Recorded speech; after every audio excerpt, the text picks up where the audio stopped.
Bahkan yang sebelah kiri saya gantiin tuh. Mesti ada gambar sebelah kiri tuh. Saya ada di Kediri. Apa itu Kediri? Kediri artinya kemampuan berdiri sendiri.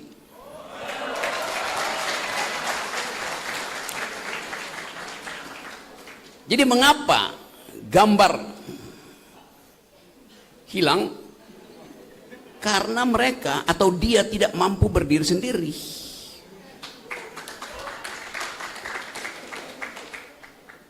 Udah gede masih minta didirikan oleh bapaknya.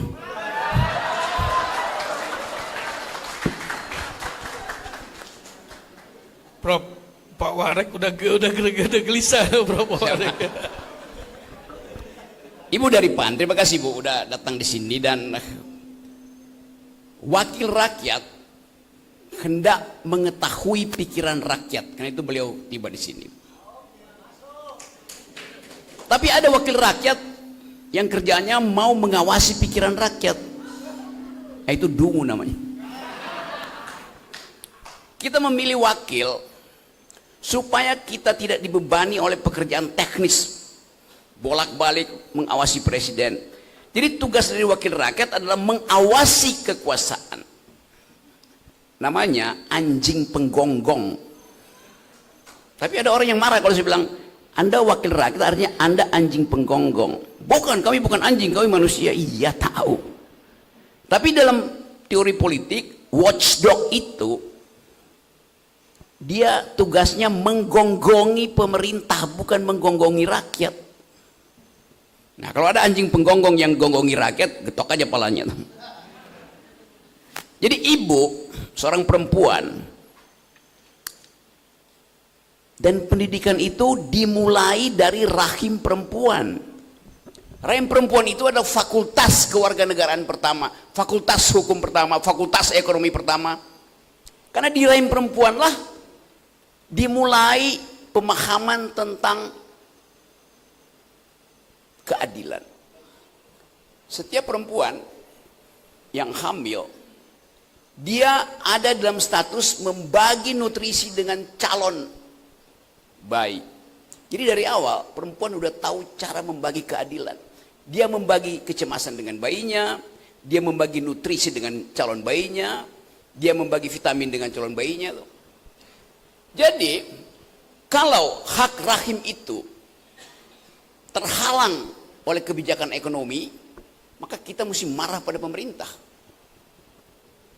Karena artinya dari rahim perempuan sekolah pertama itu ditentukan sukses tidaknya seseorang dalam kehidupan selanjutnya.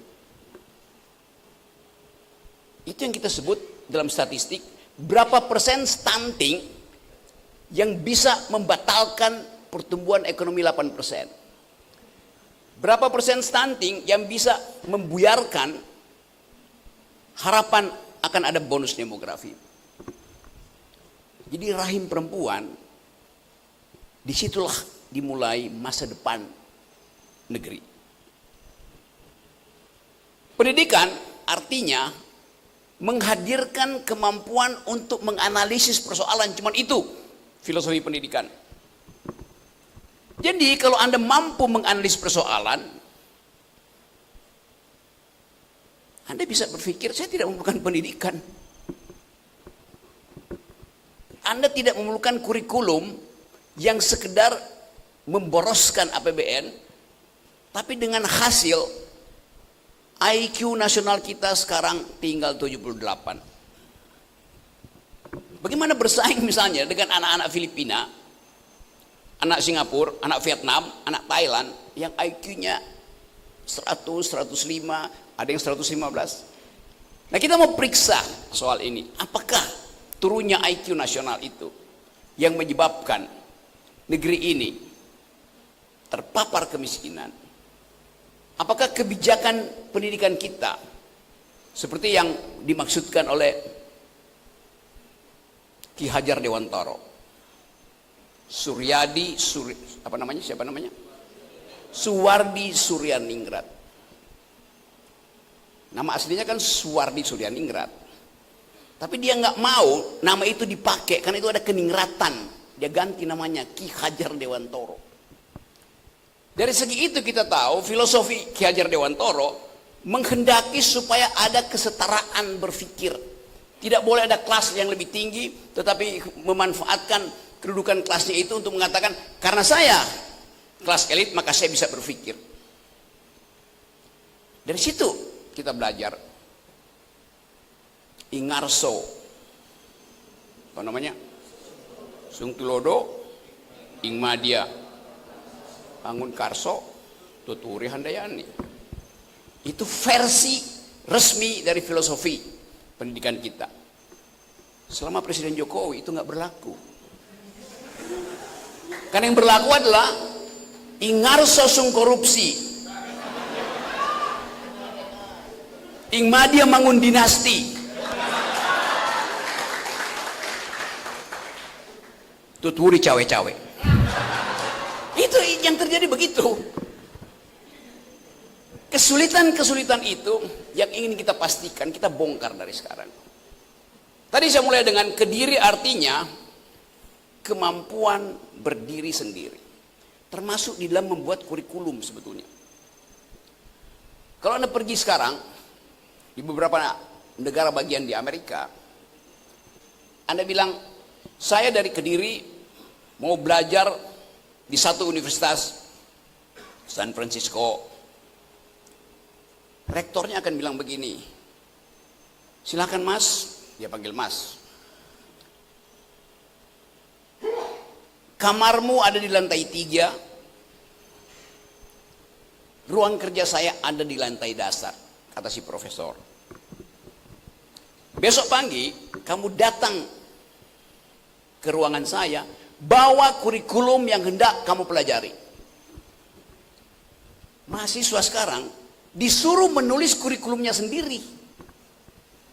Karena percaya bahwa Kediri itu, kemampuan berdiri sendiri, didasarkan pada keinginan untuk mengisi kepala.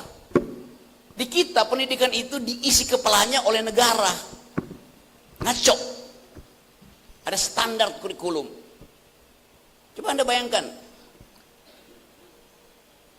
mahasiswa masih diajarin bahasa Indonesia. Loh, Anda masih orang Indonesia, ngapain masih belajar bahasa Indonesia coba? Buat apa pelajaran bahasa Indonesia? Artinya SD, SMP, SMA gagal mengajarkan cara berpikir melalui bahasa. Grammarnya compang-camping, akibatnya cara berpikir compang-camping. Bahasa itu adalah penanda pertama keteraturan berpikir. Namanya grammar.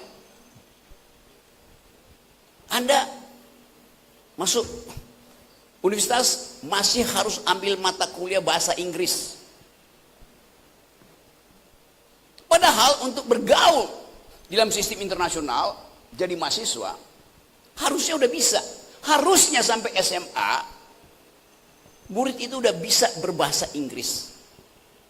Minimal grammar standar. Jadi artinya dari awal SD, SMP, SMA itu pendidikan bahasa asing itu gagal untuk dipastikan. Sampai mahasiswa Anda masih ada pelajaran agama, benar nggak? Yes. Artinya sampai SMA Anda tidak beragama. Ngapain mesti ajarin agama pada mahasiswa? Buat apa coba? Buat masuk surga, pergi belajar ke pesantren. Jadi banyak hal yang di dalam kurikulum kita itu pemborosan, karena tidak ada ide tentang kemajuan, tidak ada ide tentang apa yang disebut sebagai konsepsi masa depan. Itu yang menyebabkan Indonesia ratingnya itu turun terus di Asia tuh. Jadi ini soal-soal yang sangat fundamental tuh. Inti dari kurikulum adalah kemampuan menggeleng. Belajar artinya kemampuan menggeleng, bukan mengangguk. Itu yang disebut sebagai didaktika, dialektika. Didaktika artinya menguji. Menguji artinya menggeleng. Dialektika artinya berkonfrontasi, berkonfrontasi menggeleng. Kenapa itu tidak terjadi dalam kelas? Kalau dosennya lagi ngomong di situ, mahasiswanya nyatat. Seolah-olah yang diucapkan dosen itu adalah benar. Padahal mungkin dosen itu ngajarin sesuatu yang dia nggak baca. Kalau dia ngajar fisika misalnya, ilmu fisika itu berubah setiap 8 jam. Kalau dia telat membaca 2 hari, pengetahuan dia itu udah obsolete. Apa obsolete itu? Udah kadaluarsa. Sementara mahasiswa yang terlambat masuk kelas diusir sama dosennya karena tidak mengucapkan Assalamualaikum warahmatullahi wabarakatuh. Apa hubungannya Assalamualaikum dengan E equals MC square dari Einstein?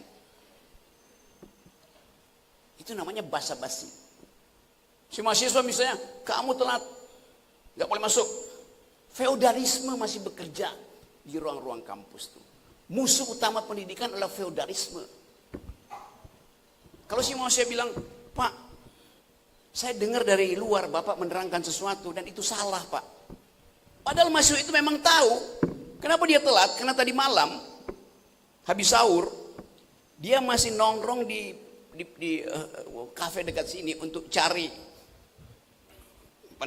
sinyal gratisan. Karena dia mau mengakses jurnal terakhir di bidang fisika yang diterbitkan oleh Cambridge University misalnya. Dia baca itu. Kan kita bisa akses internet itu berlimpah pengetahuannya. Si mahasiswa ini mengakses informasi terakhir tentang teori kuantum. Lalu dia temukan di situ bahwa ada variabel baru di dalam ilmu fisika. Dia tungguin di jendela situ, dia dengerin dosennya itu menerangkan sesuatu yang sudah tidak dianggap karena itu teori 2 minggu lalu tuh. Dia tetap diusir. Padahal pengetahuan mahasiswa itu lebih bagus dari disebutkan dosen. Yang saya mau terangkan adalah kita sekarang bisa belajar real time tentang apa aja tuh.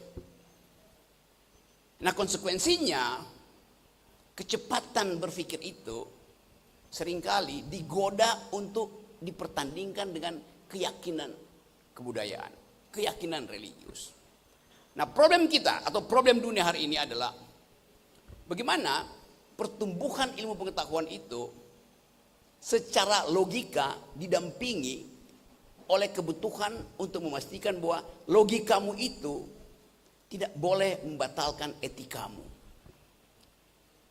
Itu yang jadi problem dunia sekarang. Setiap hari kita bisa tahu apa aja hanya dengan 2 kali klik artificial intelligence. Gampang, apa aja Anda bisa tahu. Tapi dengan cara yang sama, kita perlahan-lahan mengumpankan diri pada teknologiisme. Logics evolve, logics growth, ethics decline. Itu konsekuensinya. Sebagian dari kita hari ini mengandalkan pengetahuan kita berbasis pada smartphone Anda itu. Artinya hidup kita sebetulnya sebagian besar sudah bersifat teknologis. Tubuh etik kita itu perlahan-lahan menyusut, diganti oleh tubuh teknis, tubuh teknologi itu. Bahkan kompilasi antara tubuh biologismu dengan tubuh teknologimu bisa menimbulkan problem-problem psikologis. Kalau Anda ketinggalan handphone dalam 2 jam, Anda pasti gelisah. Timbul gejala mual, GERD-nya naik, itu asam lambungnya naik. Anda mengalami psikosomatik. Jadi Anda tidak mungkin lagi terpisah dari handphone Anda. Dia menjadi bagian eksistensial dari hidupmu. Dengan alasan apapun. Ya mungkin ada paper di handphone itu yang mesti Anda presentasi tertinggal. Atau Anda cemas bahwa tempat kosmu itu, begitu pacarmu datang dia lihat kok ada foto orang lain di handphonemu yang tertinggal. Cekcok. Jadi relasi antara teknologi dan biologi bisa menimbulkan problem psikososial, juga problem politik. Lupa dihapus di handphone, tersadap oleh Pegasus, viral sebagai transaksi korupsi. Kan begitu banyak. Sekarang korupsi itu diendus melalui handphone. Jadi Anda tergantung pada si handphone. Hidup biologismu, hidup psikologismu tergantung pada status teknologi yang ada selalu di kantongmu atau di tasmu. Tapi demikian sebaliknya. Smartphone-mu juga tergantung padamu. Setiap pagi mahasiswa biasa membuka situs-situs tertentu. Nyari nama seseorang misalnya. Si handphone kalau Anda tinggal di kamar, Anda pergi 2 jam, si handphone bingung. Kok algoritmanya nggak dia buka ya? Padahal biasanya pagi-pagi dia udah buka tuh. Politik akal sehat, ketik, muncul. Fufu Fafa, lebih lagi itu. Karena yang kita cari informasinya, direkam oleh teknologi, diupload ke cloud, lalu diolah menjadi big data. Kita sekarang ingin supaya PGRI tumbuh bersaing dengan institusi-institusi sejenis di Eropa, di Amerika, bukan sekedar di Jawa Tengah, Jawa Timur, atau di Jakarta. Jadi teknologi memungkinkan kita bersaing secara ide lintas negara. Kan itu yang kita inginkan. Supaya keinginan itu terwujud, kita mesti pastikan bahwa PGRI punya status otonom untuk menulis kurikulumnya sendiri. Itu yang terjadi di dunia sekarang.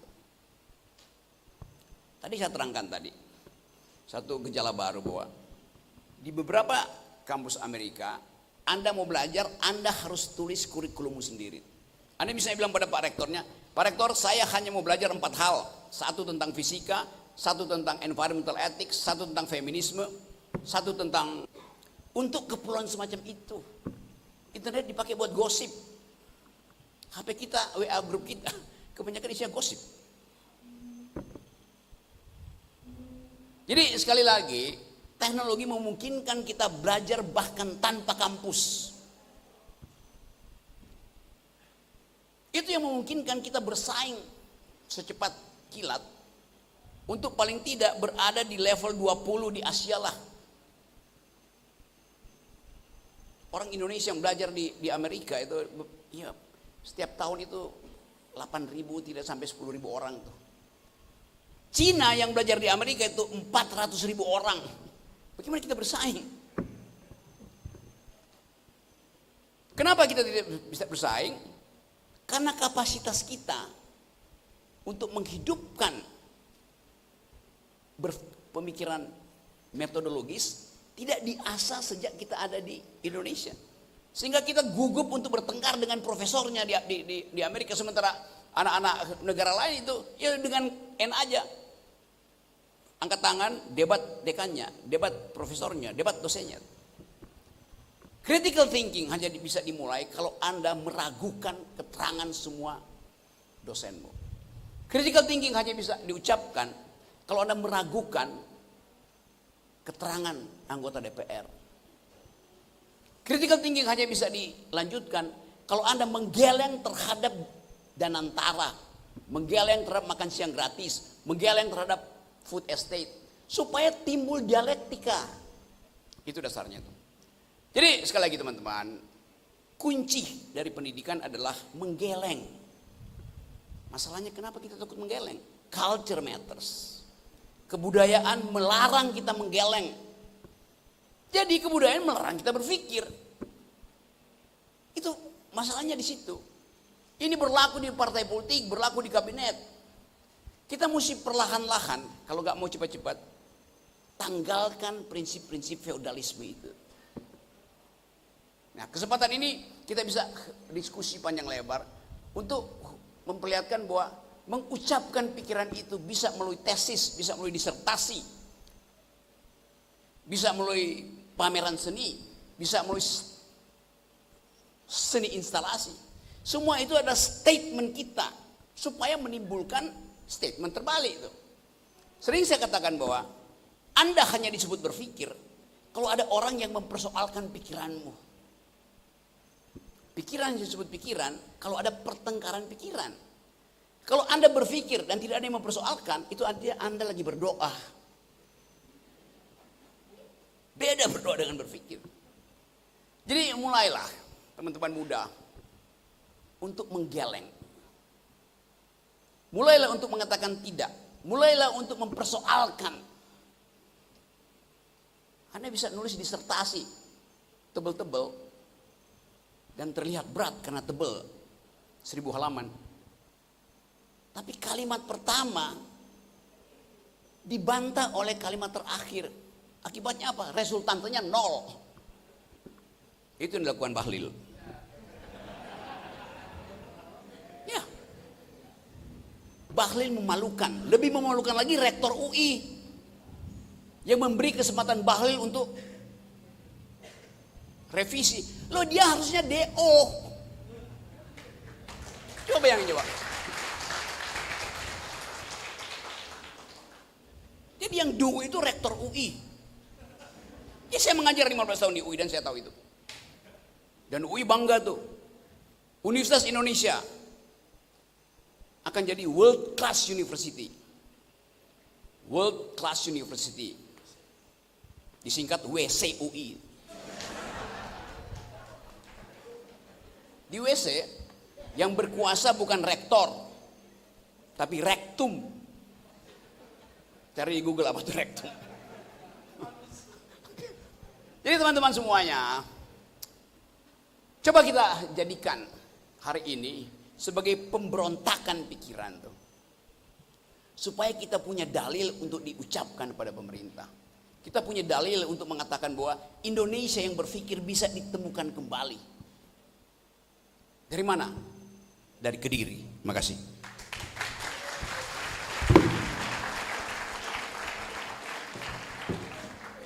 Iya, jadi kalau pemimpin kampus itu rektor, kalau WCUI rektum. Oke, hadirin semua, demikian trigger dari Bang Rocky, tapi tentunya lebih tajam lagi kalau kita diskusikan. Tapi secara umum saya menyimpulkan bahwa kemandirian berpikir itu diisi oleh pemikiran kita sendiri, bukan oleh kurikulum. Ya, itu yang dimaksud Bang Rocky tadi dengan merdeka belajar dan lain-lain. Itu sebenarnya ada porsi lebih besar mahasiswa dapat menentukan apa yang ingin dia pelajari. Ya, yang kedua, musuh utama pendidikan adalah feodalisme. Jadi Pak Warek, Pak Dekan, ada semacam ketika belajar bersama antara dosen dan mahasiswa itu ada equal position, Dok. Jadi posisinya equal position, bukan seperti seorang bapak dan seorang murid. Mestinya dia equal. Musuh berdebat juga, artinya kalau mahasiswa ada yang tidak setuju berdebat, ya dosen harus menerima banget itu soal itu. Ya, itu yang dimaksud dengan Bang Rocky tadi. Logika feodalisme. Memang kelemahan di kita ini pendidikan itu lebih kepada feodalisme. Jadi seorang guru, seorang anak dengan muridnya, dan kita mesti patuh dengan itu. Oke. Ada persoalan dengan logika dengan dukungan teknologi itu ternyata juga menimbulkan decline of ethic. Jadi ada etika yang terlupakan ketika logika lebih didukung oleh teknologi. Dan berpikir harus menimbulkan perdebatan. Artinya Anda juga tidak boleh setuju dengan Bang Rocky. Ya Bang ya? Harus, kalau Anda setuju Anda berdoa juga berarti. Anda sedang mengamini Bang Rocky. Ya. Oke, siapa yang ingin melawan perdebatan dengan Bang Rocky? Silakan, ada 3 penanya untuk sesi pertama. Mas tadi saya lihat lebih dulu mengangkat, kayaknya udah siap dari seminggu yang lalu pertanyaannya. Yang kedua, mohon maaf dari sisi ya, yang perempuan silakan Mbak. Nanti yang kedua ya, yang ketiga ya kamu, ya, iya kamu, ya. Oke, silakan Bang. Silakan solid penanya. Ada panitia? Mas.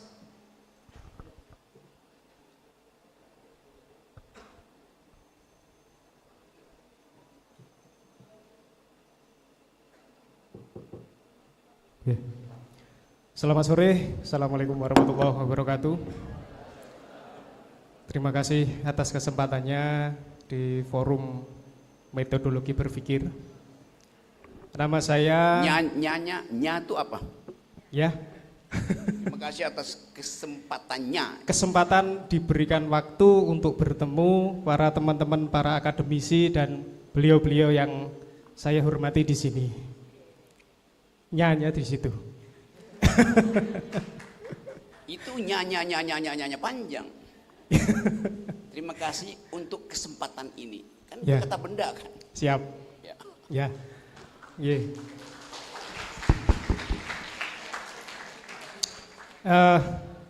Nama saya Rengga Yuda Santoso dari Universitas PGRI Empu Sindok Nganjuk. Di sini langsung saja tanpa basa-basi terkait dengan tema yang disajikan. Langsung aja tanpa basa-basi, itu basa-basi. Oke, siap. Pakai retorika sedikit. Nggih. Nampaknya terkait dengan tema Merdeka Belajar dan Merdeka Berpikir ini menimbulkan sedikit paradoks bagi saya. Cuma bagi orang lain mungkin itu menganggap normal. Paradoksnya seperti ini. Saya membaca di platformnya Taman Siswa, itu mengatakan bahwa pendidikan yang merdeka itu salah satunya yang pertama adalah terkait dengan kodrat alam, yang kedua terkait dengan kemerdekaan itu sendiri. Itu yang ditulis di dalam platformnya Taman Siswa.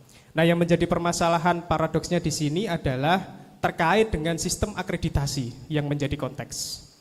Kenapa sistem akreditasi ini menjadi variabel yang saya ajukan? Karena yang pertama yang terjadi di institusi Dikdasmen, salah satunya, ketika ada siswa yang tidak bisa membaca, kenapa harus dinaikkan? Kenapa harus diluluskan? Pertanyaannya yang besar adalah karena akreditasi. Mohon maaf saya sebutkan, lingkaran setan bagi saya. Karena kalau tidak diluluskan, akreditasinya pasti akan jatuh. Nah ini yang menjadi variabel utama yang pertama. Yang kedua, saya sangat kurang sepakat tadi variabel yang atau indikator yang disebutkan oleh Pak Rocky. Yang pertama, di institusi pendidikan sekarang itu tumbuh berkembang terkait dengan feodalisme. Bagi saya tidak hanya feodalisme saja Pak Rocky dan Pak Diki Akmar. Yang jelas institusi pendidikan sekarang itu sudah mulai mengakar kapitalisme. Anda sebut tidak setuju dengan variabel feodalisme. Ya, Jadi, kurang Pak Rocky. Karena itu coba. Ya. Kalau tidak setuju, artinya Ya, Anda menambahkan. artinya Anda perlu feodalisme kan? Kan itu bentuk Ya, oke, siap. Itu paradoksmu di situ. Ya. Oke, siap. Jadi saya kurang setuju, harus ada penambahan satu variabel atau indikator terkait dengan Bukan kurang setuju tapi tidak cukup itu dong. Oke, setuju tapi tidak cukup. Ya. Adanya kapitalisme pendidikan di situ. Karena mohon maaf sekali, saya ambil contoh saja di lapangan. Kebanyakan Mohon maaf itu feodalisme. Oke, siap. Oke, siap. Sambil contoh saja langsung di masyarakat bahwa setiap mau masuk ke perguruan tinggi, salah satunya ini ganti dimensi antara Dikdas sekarang ke Dikti. Masuk ke Dikti atau pendidikan tinggi atau universitas, pastinya yang dipertanyakan pertama itu terkait dengan apakah ada kuliah gratis. Ini tidak bermaksud untuk menanyakan si yang bersangkutan itu apakah inferior atau memang sudah terdidik bahwasanya inferior itu tidak harus diukur dari materi, tetapi dari budaya. Apakah seperti itu? Terima kasih Pak Rocky dan Pak Diki Akmar. Oke. Baik, kita lanjut yang kedua dulu. Boleh nggak satu-satu dulu ya biar fresh ya. Oke. Ada nggak kuliah gratis? Kenapa Anda persoalin itu? Si mahasiswa, si calon mahasiswa tidak bertanya, dia meminta kuliah gratis. Menuntut. Karena dia tahu, walaupun dia nggak tahu, kita bikin dia tahu, kita bantu dia tahu. Tugas pemerintah adalah di dalam konstitusi, satu, mencerdaskan kehidupan bangsa. Dua, memelihara fakir miskin. Jadi kewajiban pemerintah mencerdaskan. Karena itu pendidikan mesti gratis. Kan itu dasarnya tuh. Jadi ontologi dari pendidikan adalah kecerdasan, diukur di situ. Nah, hak itu diatur di konstitusi. Hak siapa? Ya hak warga negara. Hak warga negara menimbulkan kewajiban pada negara. Nah, karena itu ada 20% dialokasikan untuk memenuhi kewajiban itu. Nah, sekarang dipangkas. Artinya presiden melanggar perintah konstitusi. Oh ya, demi efisiensi, iya. Tetapi ada hal yang tidak mungkin atau tidak diizinkan, bahkan tidak diperbolehkan untuk ditawar oleh APBN. Itu dasarnya.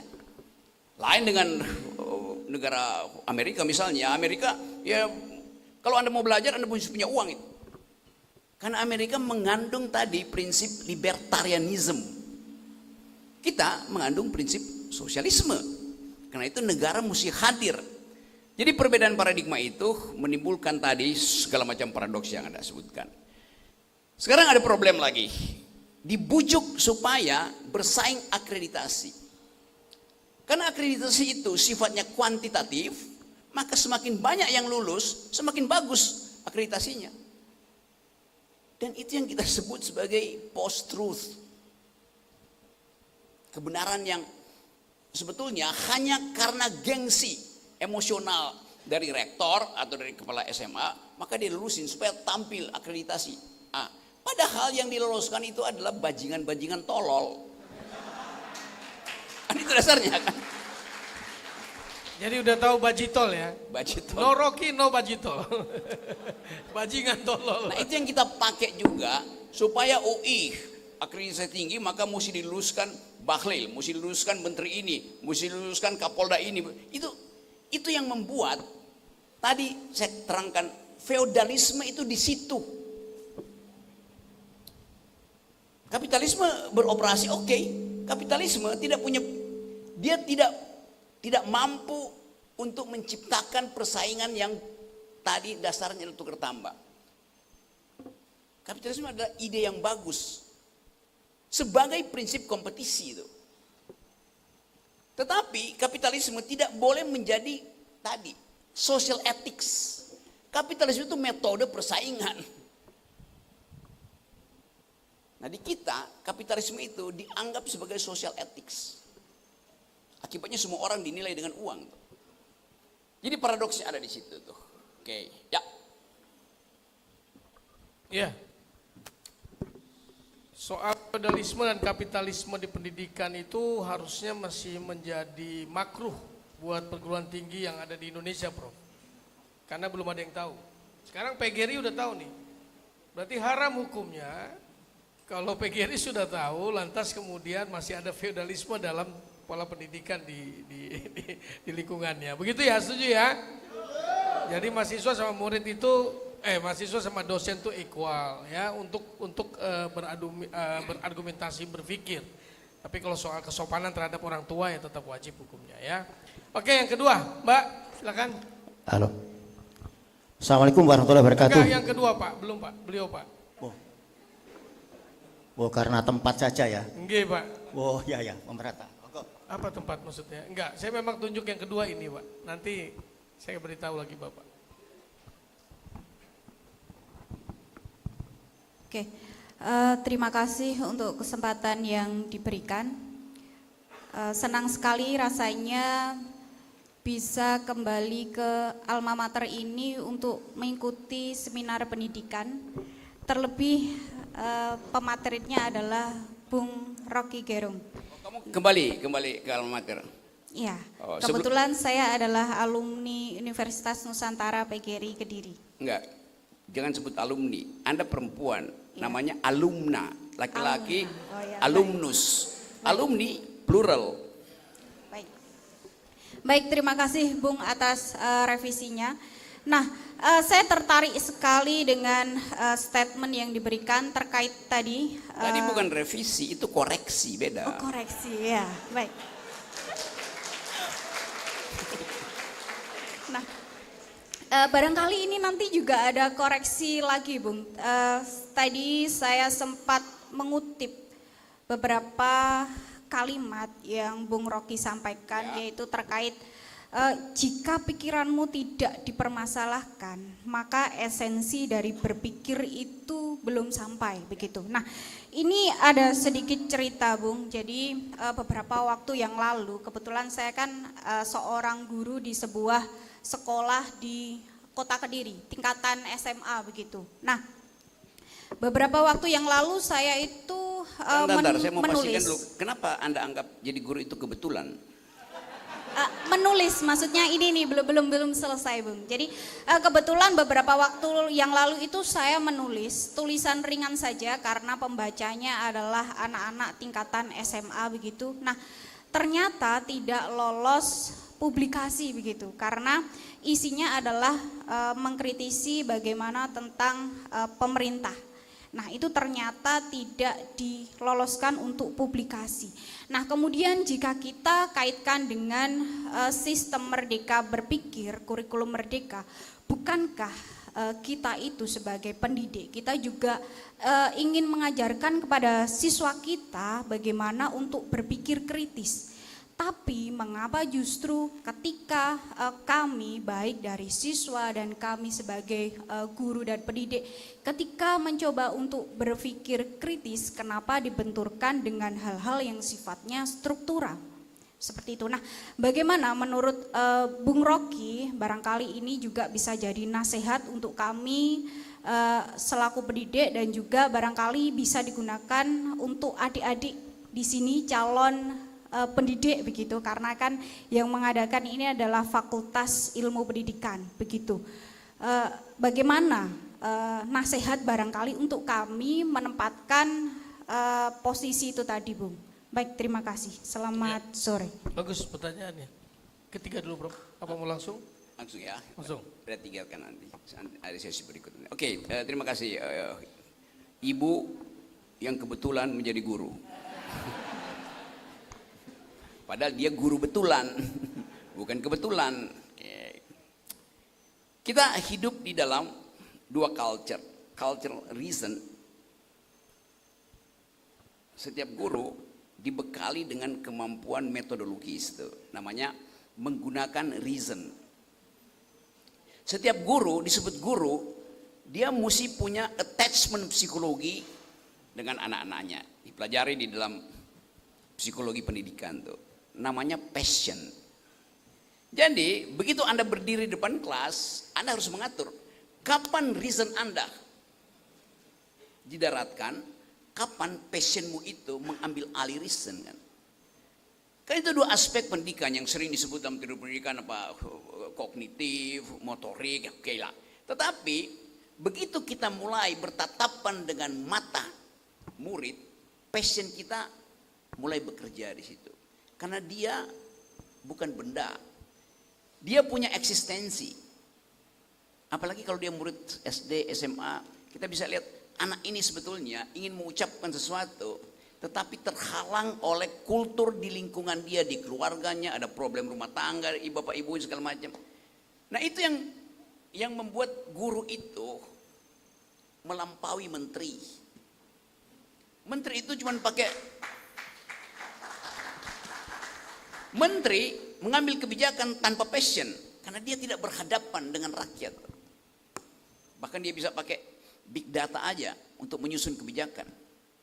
Jadi dari awal tadi saya terangkan bahwa kemampuan kita untuk mengintip masalah itu harus dilatih dengan kepekaan kita untuk mendeteksi bahwa sumber masalahnya adalah manusia, anak-anak kita sendiri. Coba latih mereka misalnya dengan hal yang paling sederhana.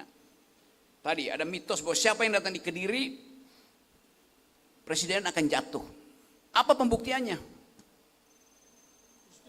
Gus Dur jatuh, Soekarno jatuh, Habibie pernah mampir di sini jatuh. Ya kan? Terangkan pada anak itu.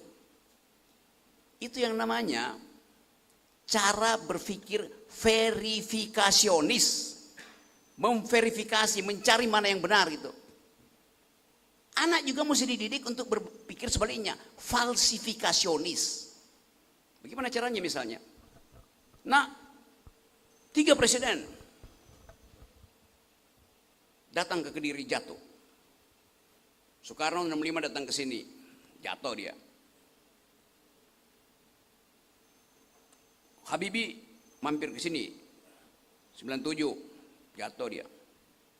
Gus Dur 2001 nginep di Kediri, jatuh dia. Maka anak itu mengambil kesimpulan, semua presiden yang datang ke Kediri akan jatuh.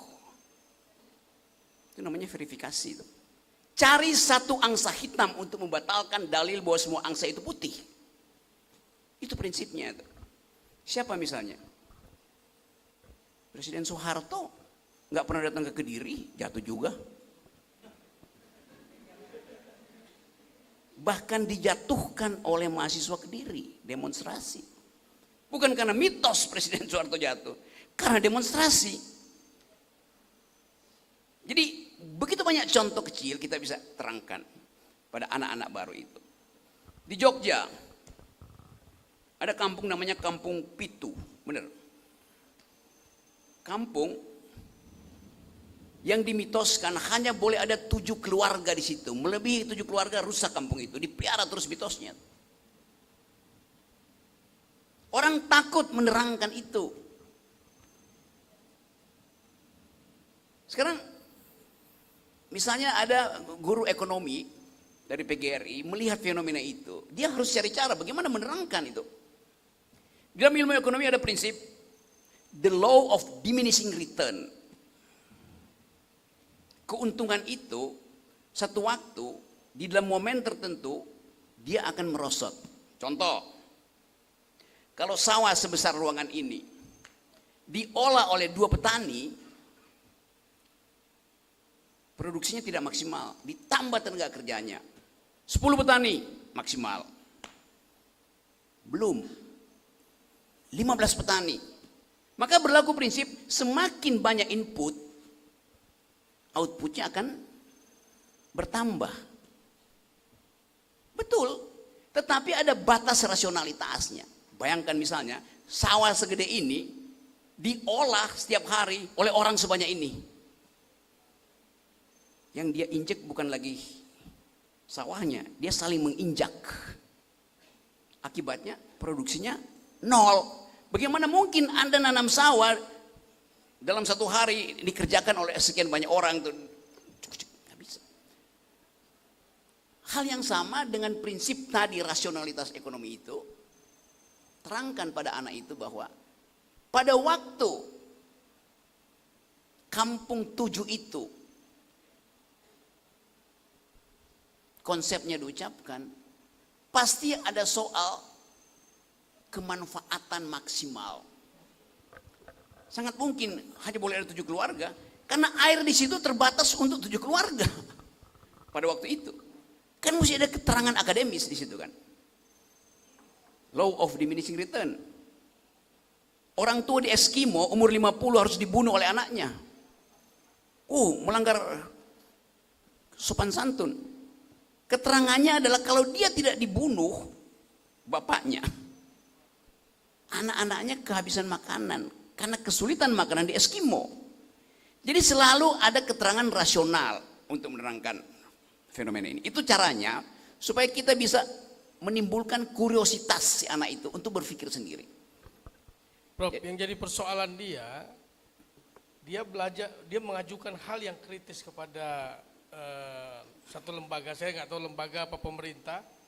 Begitu juga muridnya juga sebetulnya diajarkan cara berkritis tadi, tapi terbentur oleh struktural, Prof. Ya, itu yang Iya. itu yang saya terangkan tadi. Di dalam otaknya pemimpin redaksi atau jurnal itu, Anda hanya boleh menulis sesuatu yang tidak terkait dengan kritik pada pemerintah. Kenapa? Karena ada mitos bahwa guru itu mesti kasih contoh, jangan nulis hal yang kurang ajar. Itu mitos yang mesti kita batalkan. Apakah memberi kritik itu kurang ajar? Karena ada pakem di belakang itu, ada structure di belakang itu. Ada rumus kimia yang mengatakan bahwa air hanya boleh jadi air kalau 2 atom hidrogen bergabung dengan 1 atom oksigen. Kan dasarnya begitu. Jadi tetap lakukan, tulis aja. Ya kalau dia bilang, ya nggak bisa nulis, ya lawan aja kan. Gugat di dalam sidang guru. Ajukan itu. Kalau ngeluh ke saya gampang. Tapi kalau sekedar keluhan itu, saya terangkan tadi sebagai jawaban. Dan Anda tidak punya statement untuk menuntut hak Anda untuk menulis, disebabkan karena hak Anda untuk berpikir tidak dihalangi oleh feodalisme. Tidak dihalangi oleh mitos bahwa seorang guru itu harus sopan pada negara. Kan itu dasarnya. Jadi dalilkan di situ, itu pentingnya. Dalilkan supaya entitlement kita, relasi hak kita itu tidak dibatalkan hanya karena seseorang yang mungkin lagi berupaya untuk dapat pujian sehingga membatalkan orang bagi dia ada pujian tuh. Itu yang saya sebut tadi dari awal, menggeleng melawan itu. Gitu. Ya, Anda harus bangga dengan diri sendiri maksudnya, Mbak. Ya, Anda bangga saja kalau Anda sudah berani mengkritisi, seperti air yang tidak pernah berhenti menetes pada batu, batunya lama-lama lubang juga. Jadi poinnya adalah tetap Anda kritis, tetap Anda ajarkan anak-anak Anda kritis.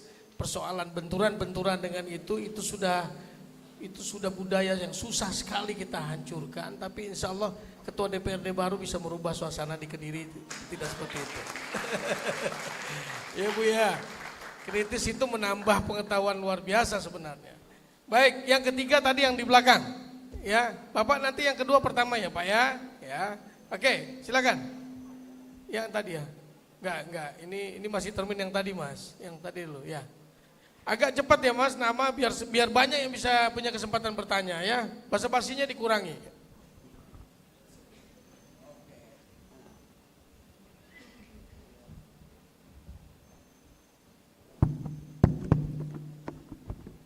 Baik, terima kasih. Langsung saja, perkenalkan nama saya Dodi Setiawan. Saya mahasiswa dari Universitas Nusantara PGRI Kediri. Sebenarnya pertanyaannya masih bersambung dengan apa yang sebelumnya. Kamu jurusan apa di sini? Saya di Teknik Elektronika. Sebenarnya melanjutkan pertanyaan dari bapaknya dan ibunya tadi. Kita ketahui bersama di Indonesia ini kan utamanya birokrasi di negeri ini kan sangat buruk akhir-akhir ini. Apalagi seperti yang dibilang oleh Bapak Rocky Gerung tadi terkait dengan kurikulum yang seringkali berubah dan itu tidak efisien. Maka pertanyaan saya, bagaimana metodologi pengajaran para pakar pendidik, jadi guru maupun dosen, yang seharusnya itu diterapkan oleh siswa dan mahasiswa agar terciptanya merdeka belajar dan merdeka berpikir dan juga bisa mewujudkan yang katanya Indonesia emas. Dan mungkin itu saja. Sekarang lagi bulan puasa, perut boleh kosong tapi otak jangan. Terima kasih. Wassalamualaikum warahmatullahi wabarakatuh. Mungkin secara filosofi Prof. Kalau metodologi udah ratusan profesor kali yang membahas metodologi yang tepat untuk siswa ya. Tapi kalau filosofi itu cuma ada satu, ada filosofi yang mendasar. Nah kira-kira apa filosofi yang mendasar sebenarnya yang mesti mereka lakukan Prof untuk memberikan metodologi pengajaran kepada mahasiswa? Silakan Prof. Oke, mengajar artinya memproduksi energi itu. Energi hanya bisa diproduksi kalau ada energi sebelumnya. Kita tidak mungkin memproduksi energi dari nol. Itu namanya hukum kekekalan energi, benar kan? Jadi kita mengubah satu energi, pindah jadi energi yang lain. Kalau Anda belajar elektronika, kalau saya hubungkan kutub positif dan kutub negatif dari sebuah baterai, maka saya tahu akan terjadi medan magnet di situ. Medan magnetnya tidak terlihat, baterainya saya bisa lihat. Jadi ada sesuatu yang sublim di situ yang memungkinkan kita jadikan metode untuk belajar. Kritisisme timbul sekali lagi, kritisisme timbul bila ada medan magnet yang tak terlihat yang disodorkan oleh seorang guru tanpa disadari oleh si murid. Bagaimana konsepnya?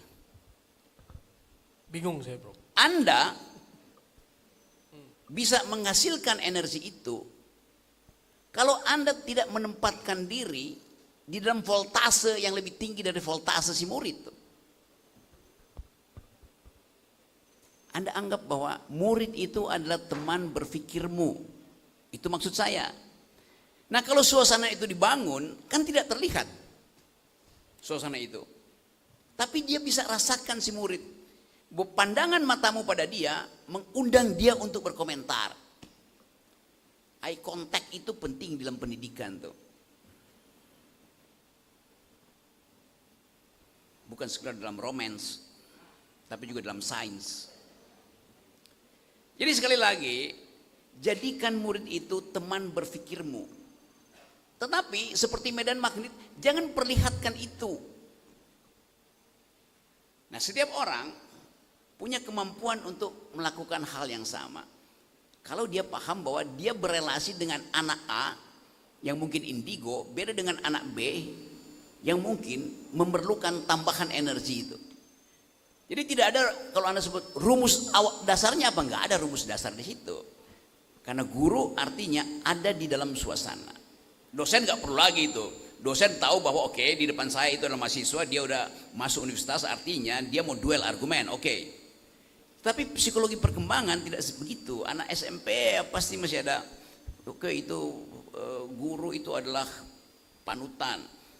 Tetapi kalau terus-menerus jadi panutan, anak itu akhirnya akan terus-menerus menjadi murid. Jadi pastikan bahwa tadi relasi itu disederhanakan supaya bahasa tubuhmu itu dianggap oleh si anak tidak dominan. Demikian sebaliknya, Anda menganggap bahwa anak itu tidak submisif. Nah, ini relasi yang memang harus dilatih di depan kelas. Kira-kira itu my electrician friends. Ya poinnya secara filosofi bahwa metode mengajar itu harus ada suplai energi yang tersampaikan. Ya, harus ada suplai energi yang tersampaikan. Nah, apakah sekarang yang Anda rasakan metodologi yang ada ini sudah seperti itu atau belum? Ya, tinggal itu saja. Metodologi yang mana yang lebih pas, nanti Pak Rektor dan para rektor, para warek, para dekan silakan saja menerjemahkan apa yang dimaksud dengan mensuplai energi kepada para mahasiswa tadi. Mungkin metodologi itu yang perlu kita lakukan, ya. Baik, untuk sesi kedua 3 penanya, silakan. Bapak yang bertopi ya. Yang kedua tengah-tengah harus ada ceweknya 1 ya, yang cewek 1. Mbak ya. Kamu ya, yang ketiga, kamu dari mana? Mahasiswa apa mana? Yang orang masyarakat umum mana? Masyarakat mana? Hah? Buruh. Ya wes buruh saya. Buruh daripada dia demo di sini nanti kita repot. Wes pen nih, suruh ngomong. Yang ke saya ya, silakan Pak, monggo. Terima kasih. Kenalkan, nama saya Abdul Karim, pensiunan ASN Bung Rocky. Yang pertama saya ucapkan salut kepada UNP, ini basa-basi lah gitu Pak, karena berani mengundang Bung Rocky di sini. Ini sudah sesuatu yang bagi saya cukup oke banget. Yang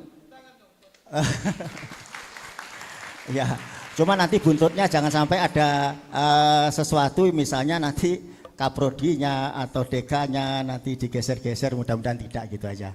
Ya, enggak. Intel juga ada di sini tapi baik-baik ya, saja. Geser ke sana, geser ke sini gitu. Terima kasih. Menanggapi yang disampaikan oleh Bung Rocky, kita mesti harus bertengkar dan hari ini saya fight untuk bertengkar dengan Anda. Ya, di beberapa forum atau di beberapa literasi yang saya lihat tentang Bung Rocky. Jadi di sini ada bentuk suatu prinsip di mana kita mesti harus akal sehat, semuanya dengan akal sehat. Walaupun akal sehat itu jangan-jangan sih barang baku ya, masih barang baku. Artinya itu standar-standar minimal sebetulnya. Ini standar umum. Nanti silahkan diterjemahkan. Bab apa? Jadi guru harus dengan akal sehat, jadi pemimpin harus dengan akal sehat, dengan akal sehat. Itu kan masih umum. Mohon nanti diperjelas. Tapi yang jelas pertanyaan yang sangat kami ngajak bertengkar dengan Anda terkait dengan filosofi pendidikan tadi. Menurut Bung Rocky, itu kan mendidik siswa atau mahasiswa untuk bebas dari belenggu kebebasan berpikir. Nah, di antara belenggu itu adalah feodalisme, kemudian dogma, kemudian kepercayaan dan lain-lain. Saya perlu bertanya dengan Bung Rocky, apa parameter untuk dikatakan negara maju? Sebab apa? Parameter untuk dikatakan negara maju itu hari ini mesti teknologinya. Enggak mungkin kita mengatakan Arab Saudi negara maju. Enggak mungkin negara-negara misalnya yang bisa memakmurkan rakyatnya di negara-negara yang di situ betul-betul monarki tapi bisa rakyatnya hidup sejahtera, adil dan seterusnya. Tapi ujung-ujungnya China, ujung-ujungnya Amerika, ujungnya dan sebagainya. Nah, lalu kalau kita telisik lebih jauh lagi, Cina dengan paham sosialis dan itu semi komunisnya itu ternyata dia menggunakan metode ATM, amati, tiru, dimodifikasi, dan itu pakai dogma. Tentu kekuasaan akan membagi, udah kamu sarjana teknologi apa begitu, temukan ini, tiru ini. Jadi ada pemaksaan di situ. Tanpa dipaksakan tentu tidak akan ada sebuah kemajuan. Itu satu prinsip saya secara pribadi, makanya melawan Bung Rocky. Nah, kemudian apalagi kepercayaan dan keyakinan, ini bagian musuh daripada kebebasan Anda. Padahal spiritual yang berupa semangat seperti itu bisa mengalahkan segalanya. Sebut saja ketika Thomas Edison itu kan dari keyakinan juga, walaupun itu kebebasan berpikir. Jadi keyakinan itu juga bagian daripada untuk mencerdaskan seseorang dari diri sendiri. Ini suatu contoh, walaupun ini agak-agak sedikit bertentangan yang saya contohkan yang terakhir tadi. Kemudian di Jepang juga begitu, kepercayaan. Di negara yang sangat katakan feodal, negaranya maju. Nah, kembali kalau begitu ke Indonesia, ini formatnya nanti seperti apa Bung Rocky wujudkan. Itu yang pertama ya, jadi kira-kira seperti apa kalau menyikapi yang saya tantang seperti itu. Yang kedua, ini terkait dengan masalah independensi. Saya sangat berharap, Bung, Anda sudah dapat gelar namanya Presiden Akal Sehat. Dan jiwa provokatifnya udah melekat banget, dan provokatif yang positif. Karena mengajak untuk bebas berpikir. Saya sangat berharap Bung Rocky membuat sebuah legasi. Dalam arti implementasinya seperti ini. Bila mana perlu mendirikan Rocky Gerung Institute. Kalau Bung Rocky setuju, mungkin kami akan bincang-bincang, walaupun saya masih sendirian, silahkan dibangun dari Kediri. Kami akan mengajak teman-teman untuk membentuk sebuah fisikal, artinya tuh implementasi dari apa yang Bung Rocky propagandakan selama ini. Tentu ini harus berani-berani yang non struktural. Walaupun ada izin-izin tertentu. Ini penting karena apa? Jadi Bung Rocky tidak hanya segera dinilai beberapa orang yang nggak setuju itu ngibul gitu loh. Jadi prakteknya seperti ini loh. Jadi teori ini dan saya walaupun seumur sekian, kalau Bung Rocky dirikan itu saya ikut bergabung, saya siap untuk menjadi murid Bung Rocky. Sekaligus bagaimana ke depan akan muncul seorang pemimpin dari independen. Walaupun Bung itu sekarang sudah presiden thresholdnya sudah 0%. Tapi calon dari independen harus muncul. Paling tidak, ayo dong uji materi dari teman-teman DPD, karena itu senator juga itu bagian daripada cerminan independen. Kita gugah mereka-mereka itu. Kalau nggak sanggup tampil, saya nanti juga akan berusaha untuk uji materi. Sekaligus nanti kami akan minta sumbang saran dari Bung Rocky, bagaimana calon presiden independen ini harus muncul untuk mengimbangi yang partai-partai yang mungkin sebagian ada yang merasa itu nggak nyaman. Begitu Bung. Terima kasih. Saya tantang Anda untuk mendirikan sebuah Rocky Gerung Institute. Terima kasih Pak Abdul Karim, keren Pak, bagus sekali. Kalau soal institut, diam-diam kita sudah punya rencana sama Bang Rocky mau bikin itu. Nanti kita kabarin Bapak kalau sudah mau berdiri ya. Oke, Prof. Bagus juga, menarik sekali apa yang Bapak sampaikan. Sementara bebas berpikir seakan-akan lepas dari dogma, dari agama dan lain-lain. Sementara di beberapa negara justru hal-hal itulah yang membuat mereka menjadi semakin maju ya. Baik, silakan Prof. Ya, tapi paradoks tertinggi Anda lakukan akhirnya. Anda menginginkan kebebasan, oke? Ya. Bukan.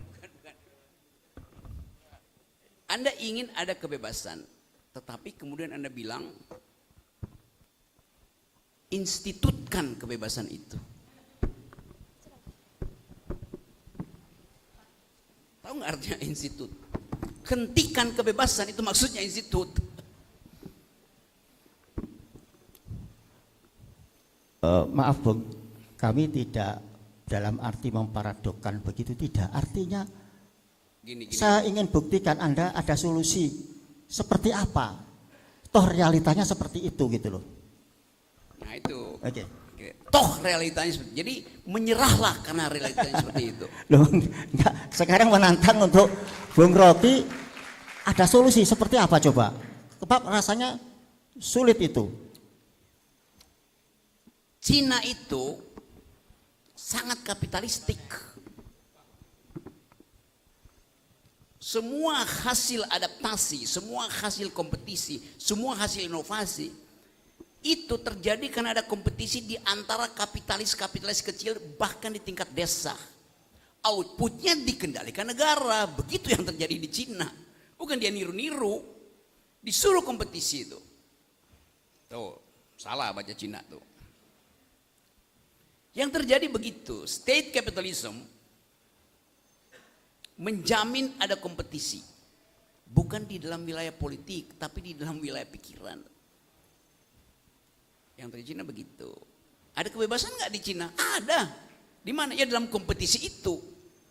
Bahkan negara gaji orang untuk berkompetisi itu. Kan dasar dari kebebasan adalah kompetisi. Tetapi di ujungnya negara yang menentukan distribusinya ke sana. Dan itu Jerman juga lakukan itu. Tetapi Jerman lakukan itu di zaman Hitler. Mengumpulkan seluruh sumber daya untuk membangun mesin perang.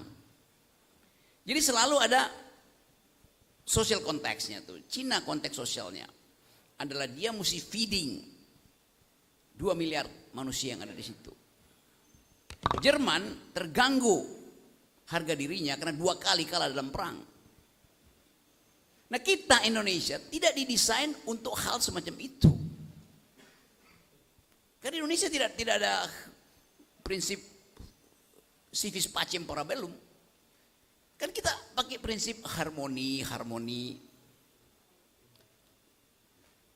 Jadi itu kondisi yang tadi saya terangkan, ada harmoni, tetapi di dalam harmoni bukan kesetaraan yang bermukim, tetapi hierarki. Hierarki apa? Hierarki feodalisme. Harmoni tercipta kalau ada kesetaraan. Itu bahkan di tingkat negara filosofinya dipalsukan. Karena kita majemuk, karena kita plural, maka diperlukan persatuan. Kemajemukan adalah kondisi ontologisnya. Persatuan adalah solusi politiknya. Saya ulangi ya. Karena ada kemajemukan di Nusantara diperlukan persatuan. Jokowi putar. Demi persatuan tidak boleh ada kemajemukan. Yang mana yang benar? Gak boleh ada oposisi. Kan itu logiknya begitu. Jadi saya ingin maksimalkan dulu konsepnya, baru bertengkar itu. Kalau enggak nanti, ya tapi bukan begitu. Ya maksudnya yang beginian. Itu artinya ada pendangkalan. Kita nggak mau uji konsistensi pikiran kita. Kebebasan dan institusionalisasi itu bertentangan. Pak Rocky, lembagakan dong kebebasanmu. Lo artinya nggak bebas lagi. Bukan itu maksudnya. Maksudnya ada solusi. Apa solusinya? Institusi. Ya itu bukan solusi namanya. Itu konsekuensi aja tuh. Silakan yang lain ambil konsekuensi itu kan. Sama seperti kalau saya kasih kritik.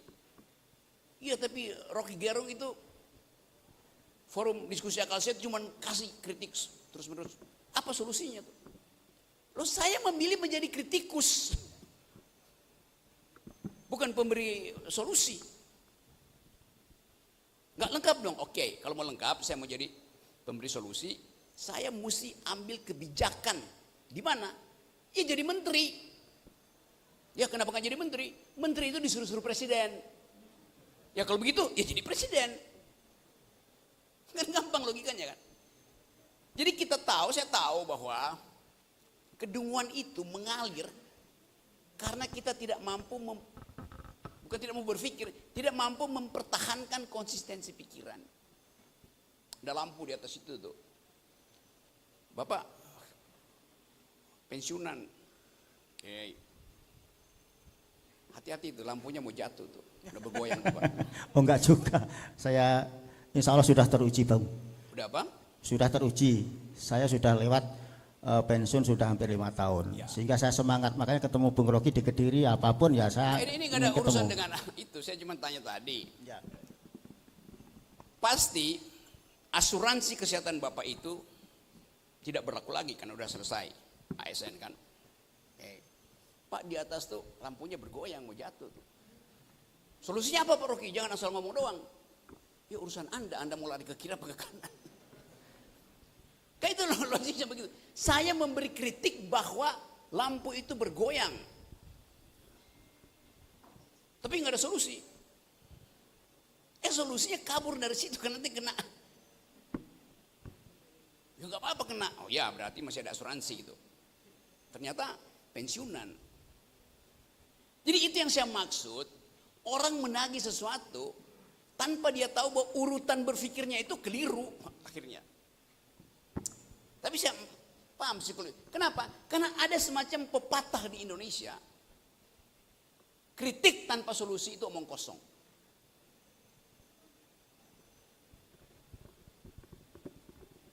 Sama seperti Presiden Jokowi bilang, yang penting kerja, teori nggak perlu. Nah, sekarang terjadi, tanpa teori, kita harus bayar 800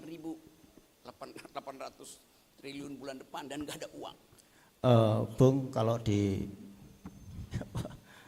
disasarkan ke situ, sebetulnya sependapat juga saya, tetapi jangan ke situlah arahnya. Okay. Artinya begini loh Bung, saya tetap kepingin generasi itu berpikir kritis dan merdeka. Rocky Gerung Institute itu non struktural. Kalau struktural kan Anda didikte, yang non struktural kira-kira dalam bentuk seperti apa begitu loh. Misal forum-forum seperti MH Ainun Najib misalnya begitu, minimalnya seperti itu. Gini ya, Ya, monggo. akhirnya Anda mengalah gitu. Bukan mengalah, realitasnya begitu. Karena Anda mentoknya nanti ketika saya jadi menteri masih diperintah kalau jadi presiden, oke lah. Kalau memang Anda kepingin masuk jadi presiden, saya tunggu di 2029. Betul itu, saya tunggu. Karena apa? Saya kepingin yang dari independen memang muncul. Gini. Saya tidak saya persoalkan cara Anda berpikir. Anda bilang begini tadi barusan ya. Jangan bawa ke situ. Jadi bawa kemana? Jangan bawa ke situ dong. Pakai dong pula di situ. Jadi dibawa kemana? Dibawa ke institusi. Oke. Institusi itu menghalangi kebebasan. Enggak, ada dua institusi. Yang struktural dan yang non struktural. Dua-duanya institusi. Struktural non struktural itu status hukumnya. Kan begitu soalnya. Itu yang saya bilang tadi. Kalau kita mau berpikir total, hitung konsekuensi dari argumenmu itu. Akhirnya jadi ya tukar tamu ya, bukan itu yang dimaksud. Loh kalau bukan itu yang dimaksud dari awal jangan maksudkan itu. Iya. Begitu cara berpikir. Ya, cara berpikirnya tolong untuk tidak menjustis karena saya seorang pensiunan begitu. Tolong saya hadir di sini hanya Gini. untuk identitas diri saja gitu loh maksud saya. Kalau Gini. pensiunan kemudian saya tidak Baik, merasa Pak. seorang Monggo. monggo. Baik, Pak. Udah. Begini ya. Sudah selesai. Gini, saya tahu maksudnya. Jangan tersinggung, itu poinnya. Saya gini. Loh, saya ngajak bertengkar kok. Semakin Bung Rocky marah kan saya seneng. Apa Iya. dikira anu enggak? Karena itu saya Nah, nanti kan terangkan. lepas kendali akhirnya emosional kan begitu jawabannya. Gini, Anda Terima bilang, kasih, Bung. Oke, Anda bilang jangan karena saya pensiunan. Anda memang pensiunan, kan faktanya itu. Nah karena itu saya mau terangkan logikanya. Anda pensiunan itu fakta sosial. Oke, apa konsekuensinya? Kewajiban negara untuk memberi jaminan asuransi berhenti. Konsekuensinya kalau lampu itu jatuh, artinya ada external cost, bukan lagi negara. Jadi saya tidak katakan Anda, yang saya terangkan peristiwa di ruangan ini, bukan Anda, itu maksudnya tuh. Oke. Ya tahu itu jawaban basa-basi saja. Ya, Terima kasih. Ya nggak apa-apa, Bung. Saya tetap ngefan Anda kok. bukan nggak apa-apa, begitu loh, ini logikanya begitu. Saya bisa begini nih, seandainya bukan pensiunan yang di situ, seorang tentara, tetap saya akan bilang itu ada Pak tentara itu ada lampu, dia bilang saya pakai topi baja, ya oke. Itu maksudnya tuh. Jadi kita kadangkala kemampuan kita itu yang saya sebut tadi, pikiran itu hanya diluruskan di dalam argumentasi itu. Nah kita seringkali lebih percaya pada sentimen daripada argumen. Itu yang membuat saya terus menerus Rocky Gerung mesti ditangkap karena menyebutkan Jokowi adalah bajingan tolol. Saya tanya kapan saya bilang Jokowi bajingan tolol? Saya bilang presiden bajingan tolol. Lalu presiden tersinggung. Nggak boleh tersinggung, presiden itu institut. Nah ini sekarang. Presiden itu institusi nggak punya perasaan. Yang punya perasaan orang yang bernama Joko Widodo, itu dia kita hormati sebagai manusia ansih. Tapi dalam kedudukan dia sebagai presiden, dia nggak boleh tersinggung. Kan dia barang itu. Presiden itu kata benda. Itu maksud saya tuh. Nah, kita mau tahu bahwa tadi yang disebut sebagai feodalisme atau eufemisme itu yang membatalkan pikiran kritis itu. Jadi sekali lagi kalau Anda undang saya, ya undang aja forum di mana kita mengabaikan semua basa-basi itu tuh, supaya ada kelurusan di dalam berpikir. Ya tentu saja Bapak tetap sahabat saya, tetapi dalam cara berpikir tidak ada persahabatan dalam cara berpikir. Atau Anda lurus atau Anda bengkok, kan itu kan. Nah kalau kita biarkan ini terus menerus, akan ada konsep baru, yaitu tukar tambah supaya win-win solution. Di mana di dalam logika ada win-win solution? Saya kasih contoh. Suatu waktu saya mengajar logika di Indonesia itu. Kelas yang lain saya nggak masuk, digantikan oleh dosen. Akhirnya dosen itu yang ngajar terus. Saya tanya pada dia, hasil ujian logika itu mana? Dia bilang begini, Pak Rocky ini, ada yang dapat A, ada yang dapat B, ada yang dapat C, ada yang dapat E. Saya bilang, kenapa dia dapat B? Ya karena dia tidak lengkap itu. Jawabannya, logika itu atau A atau E, tidak logis, kurang logis, logis, nggak ada. Atau logis atau tidak logis, nggak ada setengah logis. Setengah logis artinya tidak logis. Logika itu skalanya nominal, bukan ordinal. Tapi karena ada aturan di universitas, angkanya A, B, C, D, E, maka dia kasih D, dia kasih B. Dia takut untuk mengatakan bahwa mata kuliah logika angkanya cuma 2. Atau Anda A atau Anda E. Lulus atau tidak lulus. Itu yang terjadi di kita kan. Basa-basi itu. Ya B aja. Lo B artinya tidak logis. Bukan tidak logis Pak. Apa dong? Kurang logis. Kurang logis artinya tidak logis. Itu dasarnya. Akar ketiga dari 8 sama dengan yang belajar matematik. Berapa? Akar ketiga dari 8. 2. Kenapa?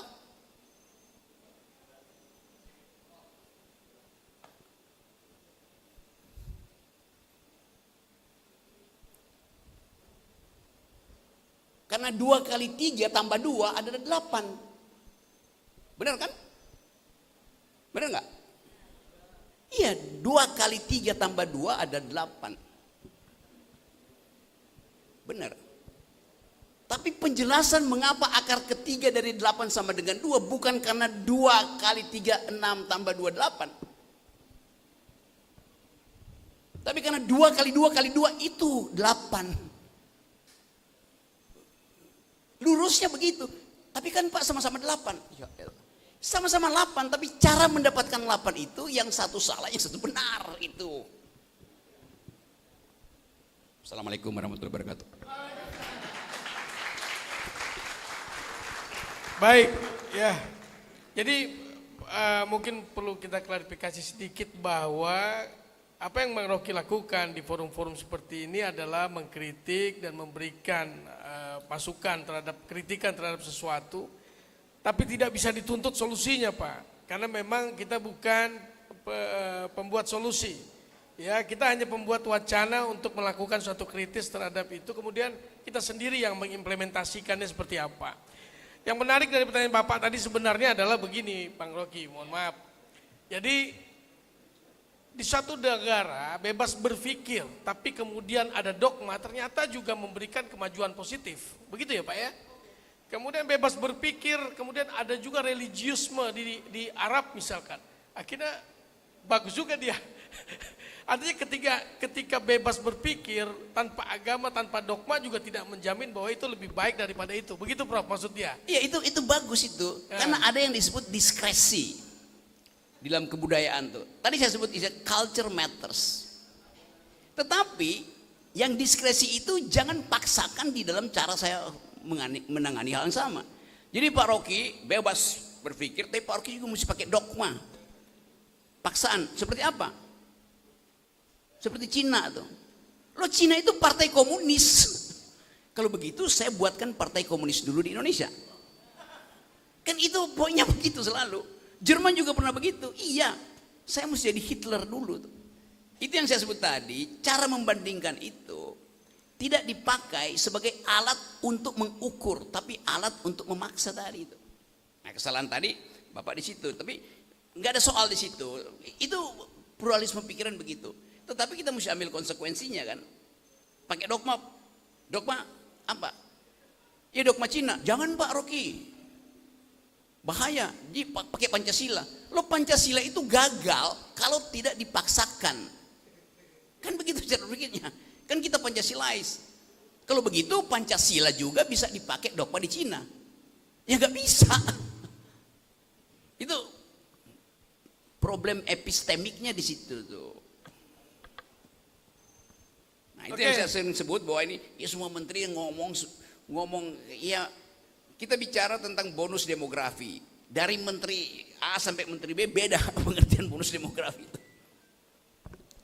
Kenapa? Karena tidak ada konsistensi dalam konsep. Jadi begitu konsepnya bolong, itu pasti implementasinya rusak gitu. Ya, Pak Abdul Karim, terima kasih. Anda sudah memberikan satu situasi yang menarik hari ini. Yang kedua, Mbak, silakan. Perkenalkan, saya Serli Nur Azizah. Langsung saja saya ingin mendengar pendapat Bung Rocky terkait pendidikan. Nah, sebenarnya itu negara yang membutuhkan anak-anak yang berpendidikan atau anak-anak yang membutuhkan pendidikan. Kalau memang negara yang membutuhkan anak-anak berpendidikan, lantas kenapa yang membiayai pendidikan anaknya itu orang tua? Memang ada beberapa anak yang dibiayai oleh negara melalui program KIP kuliah atau KIP itu. Nah, lantas bagaimana dengan anak-anak yang tidak terdampak oleh program tersebut, sedangkan orang tuanya itu tidak sanggup membiayai pendidikan anaknya? Terima kasih. Ya, silakan Prof, langsung Prof. Malas saya jawab karena saya udah uraikan tadi sebetulnya. Gini, PBB menetapkan bahwa pendidikan adalah hak asasi manusia. Okay.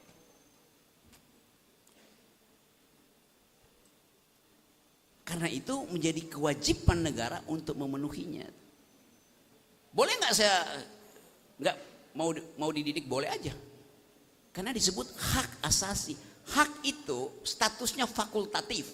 Bisa saya pakai, bisa tidak saya pakai. Sama dengan agama. Setiap warga negara berhak atas satu agama atau keyakinan itu. Kalau saya bilang, saya tidak beragama tuh. Nggak boleh, harus. Konstitusi bilang agama itu adalah hak, boleh dipakai, boleh nggak dipakai. Kayak itu dasarnya kan. Tapi begitu Anda beragama, Anda wajib menjalankan syariat agamamu. Itu bedanya antara status legal dari satu pernyataan dan status individualnya. Ini juga suka kacau gitu kan. Jadi itu yang saya maksud. Kenapa kita takut untuk mengucapkan bahwa negara ini tidak mewajibkan orang beragama. Tapi kalau kita pakai kata itu bisa kontroversi. Ambil pasalnya. Hak beragama dijamin undang-undang. Jadi yang dijamin undang-undang adalah orang yang menjalankan ritual beragamanya. Kalau dia nggak menjalankan ritual beragama, ya nggak dijamin undang-undang. Ya memang dengan sendirinya. Oh, dia nggak bikin ritualnya, apa yang mau dijamin gitu kan? Jadi kita kehilangan kemampuan berpikir logis. Berarti Pak Rocky mengedarkan ateisme? Tidak. Saya membaca konstitusi menafsirkan begitu. Ada tafsir lain enggak? Ada apa? Ini negara berdasarkan ketuhanan yang maha. Iya, tahu itu. Tetapi dalam hukum mesti jelas ini hak atau kewajiban. Dulu didebatkan di zaman konstituante. Karena frasa pertama dari Pancasila itu, ketuhanan yang Maha Esa dengan kewajiban menjalankan syariat Islam bagi pemeluk-pemeluknya. Piagam Jakarta lebih dahulu dari Pancasila itu. Kemudian terjadi perdebatan, maka dihapuslah kata itu. Tinggal ketuhanan yang Maha Esa. Tafsirnya menjadi kultural, bukan lagi teologis. Itu pentingnya PPKN itu mengulas hal-hal beginian tuh. Jangan menghafal-hafal aja bahwa hak pemilih, lagu pemilih bunyinya begini. Jadi itu yang saya edarkan sebetulnya, membuat orang untuk mengerti. Kalau dia mengerti, dia aman itu. Yang bahaya, yang pengertiannya tanggung, tapi berupaya untuk mendiktekan sesuatu. Banyak kita lihat guru besar hukum, guru besar politik segala macam itu, konsepnya tidak jernih. Itu soalnya. Jadi sekali lagi tadi, saya hanya datang ke publik untuk menjernihkan cara berpikir konseptual, bukan untuk memberi solusi itu. Tapi kan nggak ada solusi, ya urusan kalian, bukan urusan saya. Kenapa? Karena saya memilih jadi kritikus, belum memilih jadi pembuat kebijakan. Kenapa nggak pilih? Waktu gini, saya kasih contoh nih. Pak Rocky dikepung saya sama Basar. Anda mesti netral dong. Itu. Jangan hanya kritik Jokowi. Kritik juga yang lain. Saya bilang, zaman Pak SBY, kritik saya pada Pak SBY lebih keras dari Jokowi. Tapi itu zaman lalu kan. Bayangin cara mereka berdebat. Kan itu udah lalu. Lo justru kenal lalu itu saya bawa sebagai contoh. Berarti Pak Rocky tidak netral. Oke. Jadi Pak Rocky harus netral. Oke, saya bilang. Sekarang saya bilang saya netral karena saudara perintah. Netral nggak saya? Saya ikuti perintahmu, makanya saya tidak netral itu. Kayak itu yang terjadi kan? Ngapain perintah orang untuk netral? Perintah itu sendiri membuat dia tidak netral, itu soalnya. Karena itu kita percaya bahwa seseorang membuat keputusannya dengan semua kalkulasi yang ada di dia tuh. Kalkulasi rasional, kalkulasi emosional, kalkulasi sosial. Itu yang kita sebut penghormatan pada manusia in optima forma, secara otentik. Begitu.